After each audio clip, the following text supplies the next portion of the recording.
hawak-hawak na natin yung tire inflator guys. Kaya ito, subukan natin. Binawasan ko na pala ito yung hangin ng gulong ko. Ito, tignan mo ah.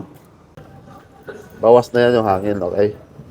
Okay guys, ganito lang yung pag-setup niya. Yan. Sisikipan mo lang dyan. Yan na. Yan na guys, iset mo siya sa PSI tapos motor. Kasi pwede siya sa iba, ayan o. Yan. Bike, sasakyan, tsaka tayo motor. Okay? Okay na yan, all goods na yan. Ngayon, paano mag-set ng hangin ng motor?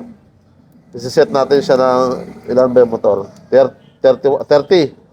Yan, 30. Pagkatapos yan, malalaman niya yung hangin na nasa loob ng motor natin, ng gulong natin. 6.5 lang kasi binawasan ko na nga siya eh. 6.5 lang yung hangin. Tapos pag pinindot mo na siya, yan, kusa lang tataas yung voltahe niya sa hangin. Yan, 8 na.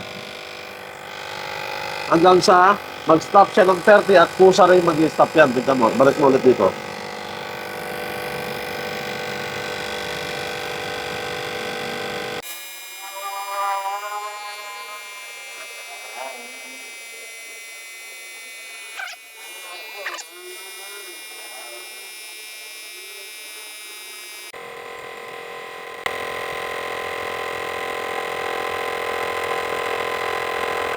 Yun, di ba?